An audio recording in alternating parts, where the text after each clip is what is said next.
There's a couple of little things I want to discuss in this video. One country, Australia, that has been cooking the books, employment numbers, jobless numbers, nonsense, just like the rest of us do, but kind of got caught and had to kind of admit it was nonsense. The other thing, you may have heard of billionaire Salinas, what's his first name? Something Salinas, Hugo Salinas Price. Billionaire Mexican dude, loves silver, has some interesting commentary on the, which he says Mexican billionaire warns significant revaluation of gold is a certainty, which automatically means silver too. Keeping in mind, former head of the Fed, Alan Greenspan, was cornered at a little party or private thing or whatever, and someone was able to ask him, where do you see gold in the next several years? And he said, in the next 5 years, I would see gold significantly higher. That's exactly what Mr. Hugo Salinas Price is saying. But I'll start off with the cooked book story.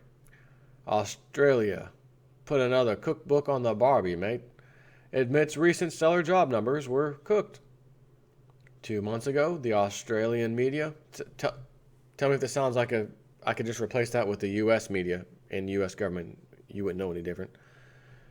2 months ago, the Australian media, which, unlike its U.S. counterpart, refuses to be spoon-fed ebullient economic propaganda, called BS on the spectacular October jobs numbers, when instead of adding 15,000 jobs as consensus expected, Australia's Bureau of Statistics reported a whopping 58,600 jobs had been added. We covered this, Zero Hedge, in their article, Australia media throws up all over stellar jobs report. Don't believe the jobs figures. Once again, Zero Hedge, as usual, nails it.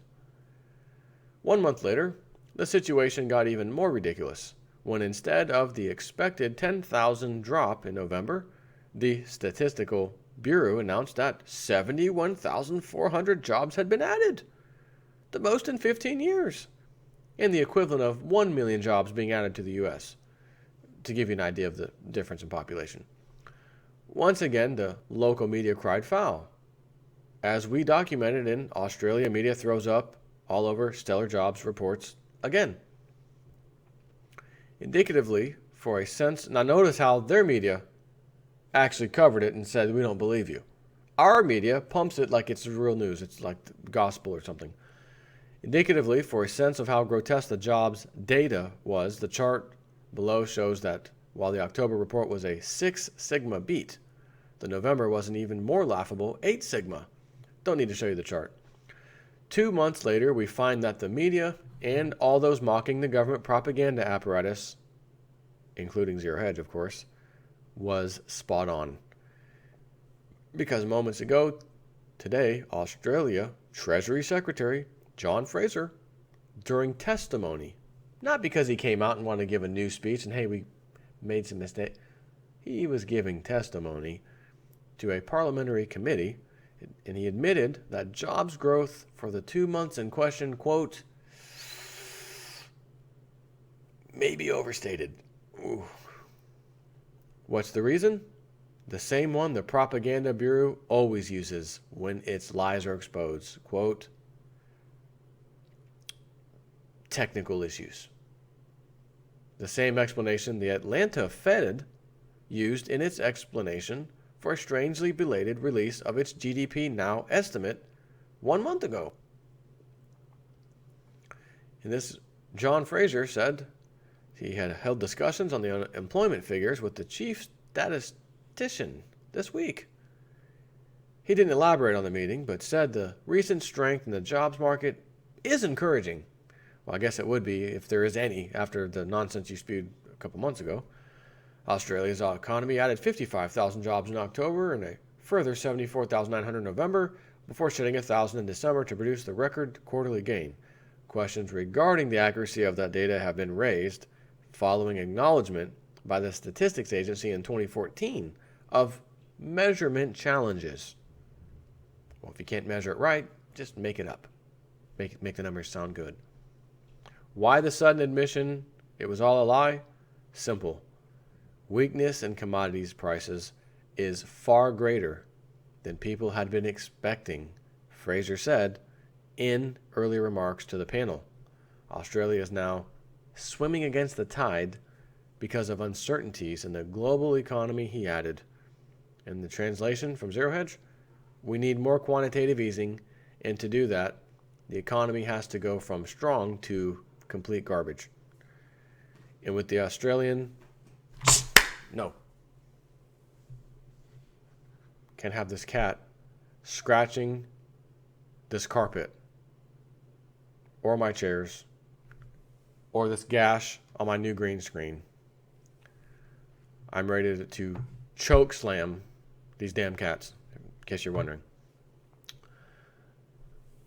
$3,000 security deposit. Nothing can be damaged. Don't damage the carpets. Cats, you have a goddamn scratch pad in the corner. Wife wants to buy a second one. We got a 2-story house. Put a second one up there. Put one down here. Hold on. Cat just came down the stairs. Went towards the kitchen where there's tile. Let me go back a couple inches and scratch the shit out of your carpet. Okay. Where was I? Translation from Zero Hedge. We need more easing, and to do that, the economy has to go from strong to garbage. And with the Australian economy suddenly desperate for lower rates from the RBA, one can ignore the propaganda lies and focus once again on the far uglier truth. Which makes us wonder, with the Janet Yellen Fed in desperate need of political cover for relenting on its terrible rate hike strategy, and once again lowering rates to zero or negative, a recession, something JP Morgan hinted at yesterday, will be critical. And what better way to admit the U.S. has been in one for nearly a year than to drastically revise all the exorbitant labor numbers over the past 12 months? For technical reasons. Remember that little song I told you about, Double Vision? Double revision. Precisely. This is a spot-on case of that. Double revision. Australia, revision. Matter of fact, we can't even use the word revision. It's so appalling. The numbers are so far off. We got to go with the old technical glitch on this one. That way, because we're going to look like complete jackasses. All right, go with the glitch story. Sounds good. Now, on to Hugo Salinas Price's his post. The current meltdown of the world's debt bubble is likely to continue in the course of the next months. Whatever expedients are implemented, the final outcome of the unprecedented economic contraction in the world will have to be revaluation of gold reserves. We need not worry ourselves about how this will take place, because that it will happen is a certainty. All prices of goods and services around the world will really be gold prices, since all currencies will be redeemable at sight in gold. Such is the significance of the coming revaluation of gold. Now, I don't know personally about the whole all prices of goods and services around the world will be gold prices, which I get that part, but since all currencies will be redeemable at sight in gold, don't know about that. But for what Hugo Salinas Price has to say is the current meltdown of the world's debt bubble is likely to continue in the course of the next months. The secular trend to expansion of credit has morphed into contraction and liquidation. It is my opinion that the new trend is now established, and no action by any of the central banks that issue reserve currencies will do anything at all to reverse that trend.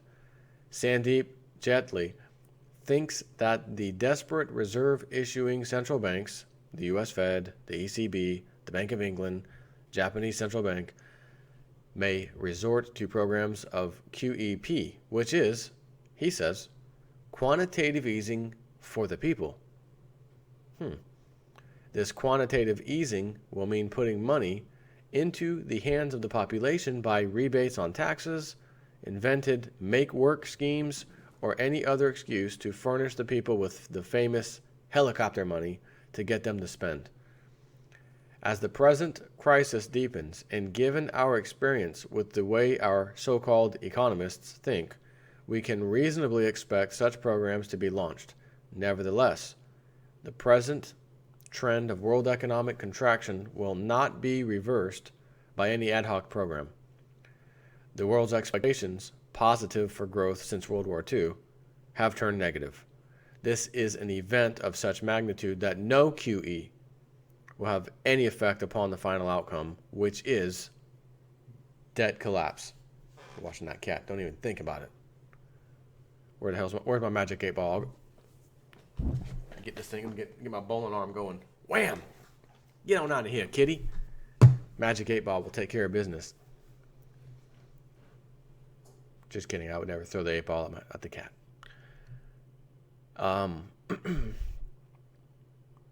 The growing fear in the world's markets arises from the recognition on the part of indebted corporations and individuals that their debt burdens are increasing due to devaluations of their national currencies. I'm going to throw a bonus in there. Even a company like Apple, I was listening to Max Kaiser today. Apple, what's his name? Steve Jobs left. New CEO comes in and is literally insane. What is insane? Doing the same thing over and over and over and over, but expecting a different outcome and the same outcome. Let's get more in debt and do stock buybacks. Yep. Keep our stock pumped up as much as we can by putting ourselves in further debt to buy these stocks back. And it's not working. Oh, let's keep doing it. Still not working. Let's do it some more. Still not working. I'm the new CEO. I got to look like I'm doing something. Tom somebody, I think is his name. I want to wish you luck on that. Want to wish you a lot of luck on that, to be honest with you. International investors are attempting to reduce their exposure. Hot money invested in countries which offer or offered higher interest rates now wants to go home. In recent years of bonanza, foreigners borrowed some $11 trillion in various reserve currencies to invest in their own countries. Of this total, it is calculated that about $7 trillion of those dollars are denominated in U.S. dollars. The debtors are now attempting to pay off their dollar loans, and this has the effect of lowering the value of their own currencies with respect to the U.S. dollar, thus aggravating the situation. There's a loss of confidence in national currencies, producing capital flight to the rising dollar because the countries that issue those currencies are no longer able to maintain export surpluses against the reserve issuing countries and are thus unable to increase reserves and are actually losing these reserves. The export surpluses are disappearing in the rest of the world because the reserve currency countries, plus China, are in an economic slump, essentially attributable to excessive debt. Absolutely attributable to excessive debt. I can tell you that with 100% certainty. And are reducing their consumption of imports, thus reducing the exports of the export surplus countries. The loss of revenues on the part of the countries which depend on export surpluses for economic health makes the accumulated debt burden in the world increasingly unsustainable. Investors around the world are worried that some of their assets, which are actually debt instruments, that is to say various sorts of promises to pay. How is a promise to pay actually an asset? Well, in this upside down world, it is. May turn out to be duds.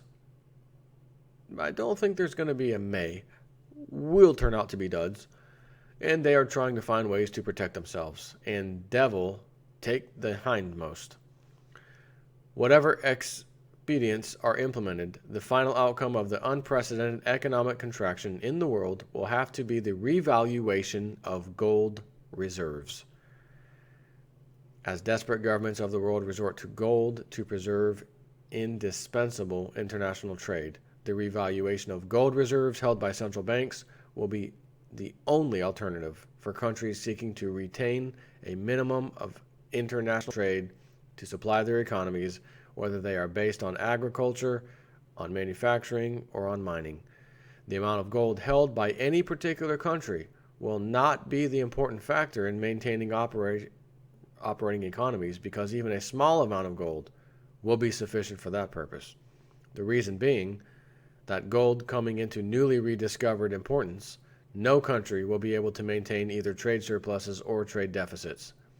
The first case would imply that the other countries are sending their precious gold to the surplus export countries, but the scarcity of gold and its vital importance will not permit other countries to lose their gold to the would-be surplus producing countries. In the second case, the trade deficit countries would immediately correct their activity by devaluing their currencies ipso facto, as he says, rather than continue to lose their precious gold to cover their trade deficits. Devaluation would put an immediate stop to the excess of imports over exports. Governments resorting to credit creation to fund their deficits would find themselves limited to balanced budgets. Otherwise, their budget deficits funded by credit creation would spill over into excessive imports and the consequent necessity for immediate devaluation of their currency. Only gold-producing countries will be able to run trade deficits, limited to the amount of gold they produce to pay for such deficits. Thus, the revaluation of gold will have the beneficent effect of restoring the world to a healthy condition lost a century ago of a balanced trade and balanced national budgets. So let's get a little bit more on that article, but that, I think, is it's honestly enough for you to understand what I'm talking about, how important this is, this being precious metals. As I've said before, you're going to only have one chance to get it right. You're not going to be living long enough. Your kids won't be living long enough for this to happen again. The world economy is not going to blow up again in anybody's lifetime on this planet today, or their kids, or their kids' kids. Not to the extent like we're talking about when the whole freaking world is in debt and they all have paper money backed by freaking nothing. It's not going to happen in any meaningful future history. This is the time. It's happening now. You're alive now. You should be doing something about it now. And that something is purchasing as many freaking precious metals as you can get your hands on. It really is that simple. Take care.